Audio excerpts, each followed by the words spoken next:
Hello, my name is Eduardo Berrigan, and my Civic paper is on early childhood intervention, a crucial approach in combating racism. Of course, we know that racism is still prevalent, it's still something to take notice of.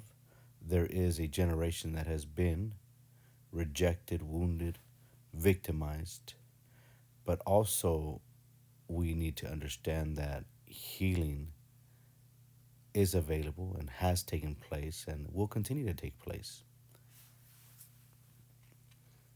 The Apostle Paul said, imitate me as I imitate Christ.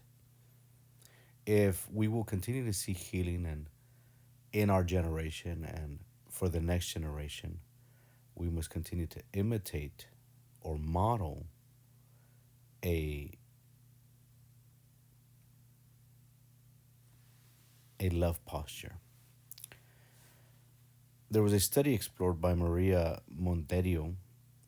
It showed that young children ages 6 to 7 years of age are more likely to show favoritism towards an in group similarity based on how they believe their parents or caregiver would treat that same in group individual. So, in other words, what they learned and what they saw modeled in their home and who they looked up to and their most important adult figures and authoritative figures in their lives were locked in their hearts. And these are the actions that they wanted to be like and prove their loyalty to and their love to. Times have changed. It was only in 1947 that Seattle Public Schools hired its first black teachers. Not too long ago. Media still plays a tremendous role in not only showing us the violence of racism, but also keeping it alive in the hearts of a generation. 33 years have passed since Rodney King or the Rodney King beating, and media bias says there has been no progress. Fathers give identity. We do live in a fatherless generation without question. The phenomenon of fatherlessness is growing and growing and growing. And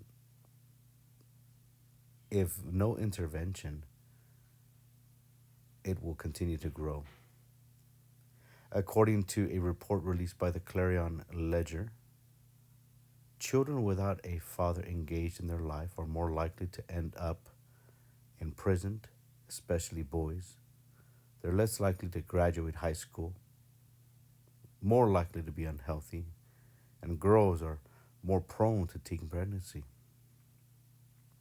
The Bible says, He will turn the hearts of the fathers to the children and the hearts of children to the fathers.